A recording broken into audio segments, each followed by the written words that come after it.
Michigan. This is Grand Tap Media Business TV. My name is Pamela Keim, your host. The spirit of the show is to introduce West Michigan to all the leaders, businesses, nonprofits that help us thrive in our lives. We're recording out of the Grand Castle inside the Grand Library, which is the jewel inside the Grand Castle. If you don't know anything about the Grand Castle, well, let me tell you. It's the second largest castle on earth, and it's located in the city of Granville. And I want to thank Roger Lucas for letting us record out of here. I just love it. So take a look, and if you need a place to live, this is a place you want to start with.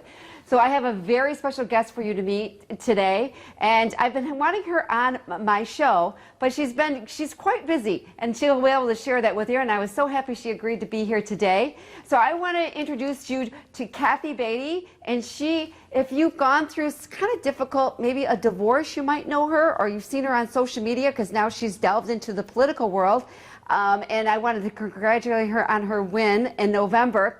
But she has an organization for us that maybe I've even gone through a divorce, and I really wish I would have known about her divorce organization. But it is, let her say it. It is Divorce Support Anonymous. Divorce Support Anonymous, and she's going to tell us all about it. And I want to welcome her to the show. Thank you, Pam. Kathey, thank you so much. We go way back. Yes. You know what I'm saying? We've been on many organizations, and we've gone through with the network and leadership. Okay, so when I read about you, saw that your divorce thing, it didn't even, I was already remarried when we kind of connected. Sure. Yeah. So let's talk about what that's all about and why you got into it. I'm assuming you got divorced and had experience some stuff, and how you're helping people get through it. And it's difficult. It is difficult, and I always tell people don't go through it alone. It's too difficult to go through alone. So I guide people through it. I start where they are, which is right in the beginning, the rawness. I just found out I'm going through a divorce, or I just filed for divorce. They don't know what to do. No. You know, it's half of your identity is gone. Yes. I would say it's probably, quickly, and so we can start this conversation. I think for men it's probably a little bit harder because a lot of their socialization comes from the woman, the wife. So that's what I'm saying. I felt like half my life was gone, and I had to fill that. So share with me, did you, when you went through a divorce, let's talk about that, when that was, and what you experienced, and what made you want to do this? Well, it was about 23 years ago when I actually went through my own, and I just determined that it's not going to end this way. Right. Because it was very sad, and I was very much alone, and I determined that I don't want people to be alone going through this. They need guidance. They need someone to help them understand their emotions, and that's what we do. So we work together. I do individual coaching, and then I'll do support groups as well. So strictly with divorce, your coaching program is just people going through divorce? Correct. Okay. They've been in it long term, or they just got, what's your target? We do both. I've had people 5 years after the divorce come to my group and say, you know what, I really have not faced the issues that I needed to deal with when I went through my divorce. So the value of having a support group is you hear other people articulate your pain, and you know that you're not alone. Is this like a 12-step kind of, they go through it? Like you're saying, do you have a program where people get through and you finally reach all the steps? Have a workbook, have the whole shebang. So we start where they're at. We work together for 10 weeks. My whole program is actually 6 months. I always say I want to be your best friend for about 2 years, but intensely for 6 months. I need your best friend to talk to you on the phone. Do you probably get that, right? I do. Yes, I do. I do get those people that reach out. So we work 10 weeks together in the support group. And then after that, we think, okay, I'm through my divorce, I grieved, I'm ready to do something, but I don't know what. And they say, now what? So we work together 8 weeks, and we redesign their life. We go through every aspect, the finances, the things that don't fit any longer. Holidays. Absolutely. Absolutely. That was the biggest thing for me. When I got through my first year of divorce, real quickly, I went through every holiday. Because every holiday, I was trying to make the first year, you probably get this, they're trying to keep the same tradition. Finally, a girlfriend that, had been divorced, she's, Pamela, you're going to have to make new traditions now. And I don't know, what do you think, I'm going to go right off of that because I've been through a divorce. What do you think people, they don't realize what's coming? Like they're getting a divorce, they're ending up, maybe it's a bad marriage, but they're still going to be issues. And what do you think they discover quickly? right away when they start going through this process? Well, their emotions, number one. Okay. They're going to have a lot of emotions to deal with. They're going to feel lost. They're going to feel like they've lost their identity, as you mentioned. They're going to feel like that teenager in high school again, where I'm trying to figure out who I am, that insecurity that they feel.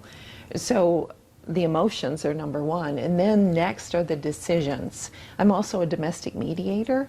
So I help people go through this process, but there are a Which lot of means decisions. what? You try to save a marriage, or what do you do? Well, I also do a stay married mediation. Okay, so because I work divorce with is not people. always the answer either. Right. You know what no, I mean? You want to survive. Okay. You Yeah. want to deal with those emotions. You want to know that there's hope. You want to know that there's guidance, that this is normal, that you're feeling all of these awful, insecure feelings where you don't even know if your life has value anymore. That's normal. So we want to deal with that. And then we talk about, my program is 10 weeks, it's 4 stages. So we talk about the emotions, of course, and then the decisions that we have to make. All of a sudden now we have to decide, how do I co-parent? Do I stay in this house? Do I sell this house? What, so many. And then you deal with the financial issues. Everything will change Absolutely. on that one. That's part of the decisions too that you have to make. So, and then we go into acceptance. I have to learn to accept where I am. And that's not easy. That is a process. Just like death, we have that whole the 5 steps where we're going to be in denial, and but we have to accept it, and we have to accept where we've landed after the divorce. Real quickly, what do you call it when there's certain people that have gone through, you probably see this, right? And I see it too. Their life stopped at the divorce. They're still holding grudges, and they're still, they never grew from that. Right. Somehow life stopped for them. Yes. As opposed to somebody that have gone on and they found a new life, and they embrace that new life. Yes. Is there like a term for that? Being intentional about your healing. That's what the term is. If you are intentional about your healing and you deal with your stuff, if you want to deny it and say, you know what, I'm going to jump in the next relationship and I'm not going to deal with it. Well, I've worked with a lot of people on their second divorce because they thought that relationship was the answer. Do they jump into it too quickly? Very often. Okay. They think that's the answer. That's not the answer. It's a complication to the answer.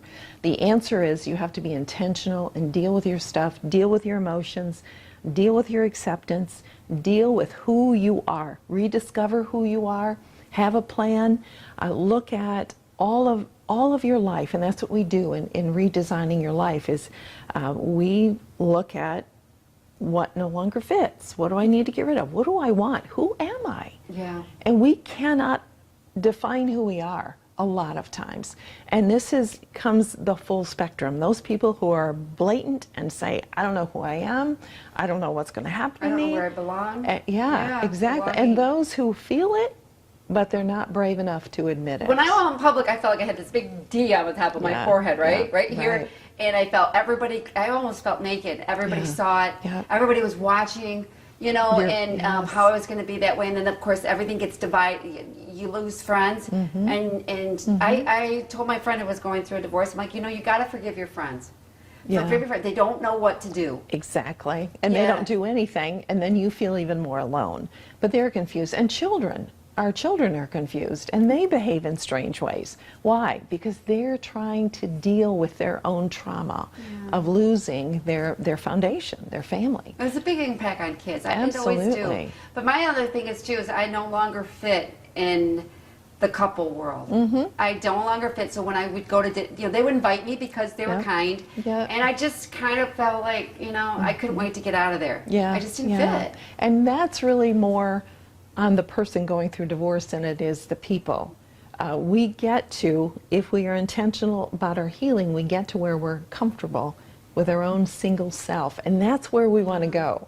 You notice, okay, it's COVID. Let's talk about that Yes, issue. it And people are just sick of each other because they're together all the time. And so their issues are even more impacted when their kids are home.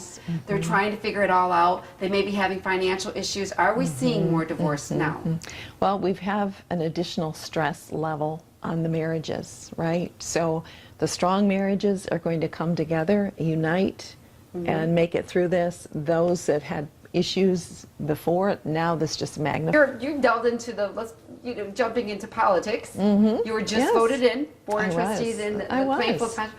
You know what? And you went through all the, what prompted that? I mean, there's a big divorce, and we're going it into is. this. Well, my life's calling is working with divorced people Right. because I don't want them to be alone. I do want to be their expert. That's why I 8 or 9 years ago became a domestic mediator. Okay. Because I want to know all of the aspects of divorce. So I've been doing that for quite some time. And that's my life work right there. And you have lots of business. You're doing very well on that. Unfortunately. Yeah. Is it just you alone, or unfortunately. you have a staff of people that help? I do it on my own. I Okay. have support groups in person, and then I have support groups by Zoom. So our next support group is going to start January 20th. So that'll be on Zoom. So I've had people from all over the country that will come into this group. That's one thing COVID has done. Yeah, Is it it has. has had allowed people, you no longer have to be in person to do that. Right, What would be? right. I mean, I know you do advertisements. So where are you? What's your ideal client? I mean, ideal, just somebody that's thinking about it, or what? Yeah, well, I worked with people who are just thinking about it and want to know if it's the right decision. So I kind of walk that through with them Right. to help. I don't encourage or discourage, but I want them to know that they have options. So I will work with them and they make the decision. I just ask questions. Just like you as an interviewer, you ask good questions. Well, the things that why I was going to say you're not emotionally involved, so you might Yeah. see things that they don't. And when I went through my divorce, I saw a therapist because I just didn't want to do. I wanted to heal myself, right? Right. Whatever that looks like. But she just said at the end of our therapy, sessions we had, she goes, you can go back, and there's going to be issues. You can go through a divorce, and there's going to be issues. Yeah. You're not going to be able to avoid. So you can be able to decide which way you want to go, Pamela. Yeah, absolutely. And I don't want to be the person that tells someone to make that life-altering move. So, and there are always, those attempts of trying to get back together, and then because you come back together and you still have the same issues. Right. So people have not worked on their issues. So, so I work on people. That's my life calling. I'm going to get to the trustee somehow. I don't know where I wandered, but so that's my life work, is You getting said you were going to give people. up this business and I figured that was you were moving towards political. Yeah, I'm not giving up this business. It's my heart. It's my life. I've got several books, creating new workbooks all the time right now. Let's talk about the kids, Yeah, right? I mean, absolutely. you probably hear this a lot, but I feel people in my world that's gone through a divorce, one of your kids you're not even communicating with, they're still holding, they're still upset with you, or they feel like they had to choose. So then it's either mom or dad, Sure, and yeah. I feel like it's the person that causes this is probably the one that had a lot of the power you allowed, but hadn't a lot of the power in the marriage. And so, Yeah. what are your thoughts on that? Well, when I do mediations, I always say, I'm impartial toward both of you, but I cannot be impartial toward the best interests of the kids. Neither are the courts, by the way. So if you are going through a divorce and you have children, there are those parents who want to bring their children into this discussion and put all of this heavy adult weight upon their shoulders. Right. And I don't care if they're grown children. It's still mom and dad. So those parents I get real frustrated with. And I deal with a lot of parents who say, okay, my spouse is doing this, making me look really bad, telling my children all of the events, all of the business. What do I do? And I work with, unfortunately, a lot of people because it's going to reveal our emotional maturity when we're going through divorce. And a lot of people don't have the emotional maturity. And they don't care. They just want to hurt the other parent. They don't care if they're picking up their own child and throwing them at the other parent. I see it in mediation. I see it in my coaching. So what do? Right. You have to realize, what can I control? What can I control? I cannot control how the ex-spouse is behaving, but what I can do is I can work with my children. I can firmly and lovingly say, I am so sorry that your father is sharing all of this adult burden Why with are you. they doing that? Because they want to hurt the other parent, or they want the children to be on their side. They think that they're emotionally able to handle this. They're I see it all the time too. Yes. I'm going, and sometimes I've stopped my friends. I said, "You don't tell your daughter this, do you?" And they're like, "Well, we're good. You don't understand." No, There's they a difference don't. of that. No, they and don't. they treat their child like they're their friend. Like they're their confidant, They which is should be going to- another, like you. Yes, another reason why you go to support group or you go to a therapist, Right. so you can deal with all of your stuff. So when it comes time to you being a parent, you can be a healthy parent and not dump and vomit all of this stuff on your kids. Because you're going to move on, and you may find somebody else. Maybe you fall in love and you're like, "Oh, I'm so glad I got to," some people go, Yeah. And then the child still remembers everything Yes. you share with them. And Yes. they're like, "Wow, that was so long ago." But they're still holding grudges. Absolutely, and they're still hurting. And I'll never forget a gentleman who was in my support group. He said, I'm not even over my parents' divorce, and now I'm dealing with my own. What is and it? It's their own work to do, really. The parent can do maybe necessary apologies that have to be said, maybe just an understanding of a communication with them. Talk to me. How can I make this right? I know it was a long time ago, but I know it still hurts. We are all still children inside in one aspect, and especially when it comes to mom and dad. So is there an apology that needs to be made? Is there? But boys are tough. They don't share their emotions. So they probably, I know my son was 16, I have 3 children, and my son was 16, and I said, are you talking to someone? Are you talking to someone? Because he was not opening up. My girls, they would let you know, but my son was, holding it all inside. Yeah. And that was troubling. How old was your children? He was when you were 16, 14, 16, and 18. So my oldest was all my kids were, just one had a few months left of high school.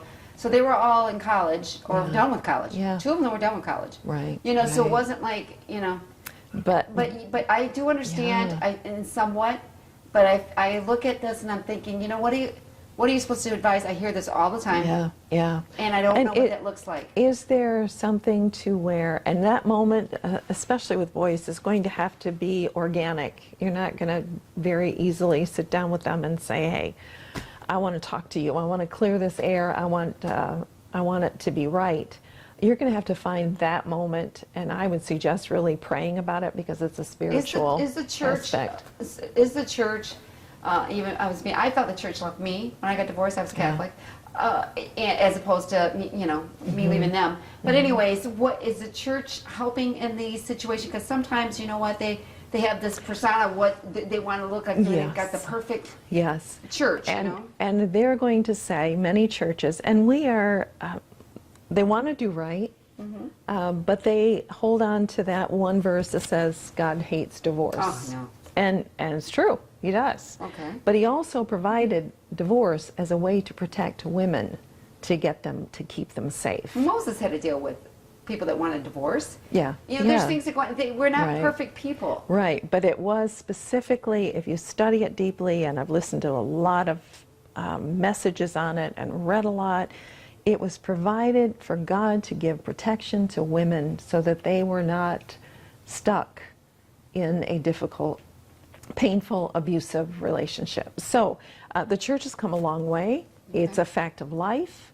It's always involved some type of sin. It is what it is, but how do we deal with that? Well, we deal with that as we deal with any issue of sin. We deal with grace and forgiveness and truth and hope. Is that how and the redemption. church sees it? It's a sin? Well, it's so specific. Isn't that supposed to? Isn't that feel nice as you're going out there? Thank you very much. But isn't it's hard. It's hard already, and then to say, what? It's a result of sin. It may not be yours. If you are leaving an abusive relationship, the sin is the abuse, right. And the mockery of what a marriage is supposed to be. If you need to leave that relationship, that's not a sin. It's survival. Well, yes, in the divorce, and I say, everybody's like, well, you made all these, you're married for life because you made these vows, and I was 21 years old, and to me, I would look at people and I would say, look, some of the things that you're dealing with at 21 years old, you think you can endure those for 27 years. I was married for 27 years. Yeah. 27 years. I'm like, and you find out later, you know, I don't want to do this, and you don't, and you get into this rut where you do the same stuff. It's just like you can't get off this ride. Right. You ever hear that? Yeah, People say I'm on this ride. Absolutely. And I'm thinking, you know, I didn't want to. I gave it a shot. 27, better than some of the other people in the world. I would say if I had to put myself against everybody else. Let's understand what marriage is. I mean, God defines that. Yes, it's a covenant. Yes, it's permanent, but it also requires love and sacrifice. If you have an abuse, God cares more for the individual than he does the covenant of marriage. I am so convinced of that.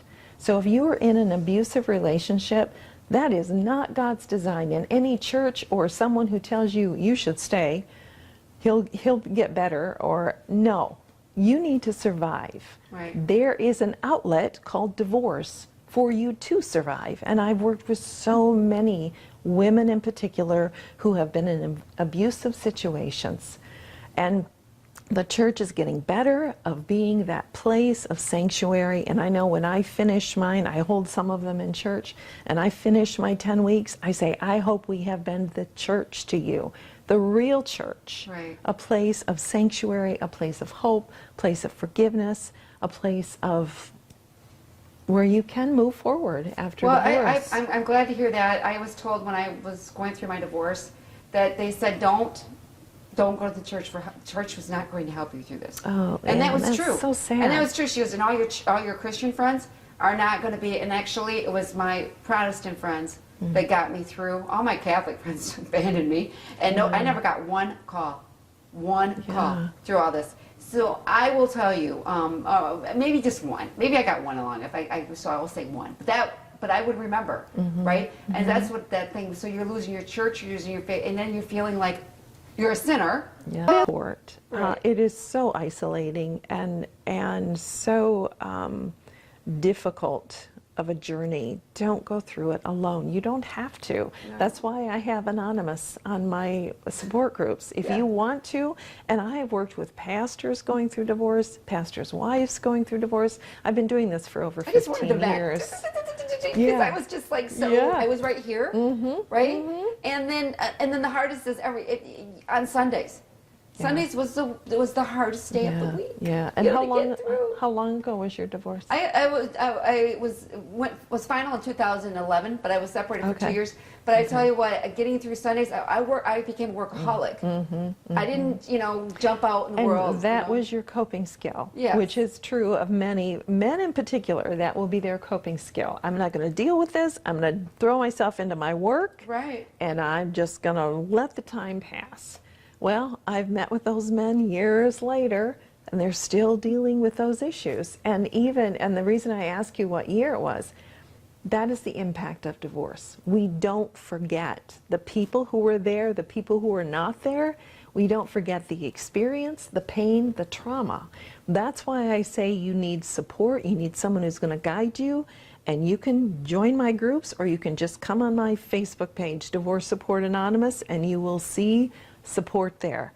You don't judge people going through divorce because of the damage you already felt ashamed and bad, and so now you've got like Job's friends, telling you happy to pour salt on your Yeah, exactly. Where's your wound? There you go. You don't need that. I know it. And what I needed is somebody to be there after 8 o'clock at night, because nights are hard, Sundays, because every Sunday was a family day. So all of even your single friends we always try to find things, they came to my rescue on Sunday, which I'm so grateful. And then I send texts to a lot of my single friends that are going through a divorce or have been a divorce on holidays, because I felt that was one of the loneliest days of the year too for me. So I get it, and I get a text, oh, Pamela, you remembered. I thank you so much, because sometimes their kids aren't texting them. They're still angry. Right. There is a lot to deal with as you go through it. And again, that's why you don't go through it alone. I have a series of books called Suddenly Single that were published a few years ago with David C. Cook. I have my workbook, I didn't bring any materials with me, but you can find them and see them on my. Oh yeah, Kathey, you got all that one stuff. And after the 10 weeks, let's finish this. Yes. We're getting close. Yes. What do our people experience? What's some of their testimonies after the 10 weeks of this program? Great, Alan. Okay, joking. I'm thinking, what experiences? So we spend 10 weeks together dealing with the stuff. Right. So the emotions, the decisions, acceptance, how do I begin to move forward? Then we spend 8 weeks together in creating a new life. Okay. We look at every aspect of our life. What do we want? What do we don't want? And we have some real honest conversations about what do I want? And then we work in the 8 weeks toward a new life declaration.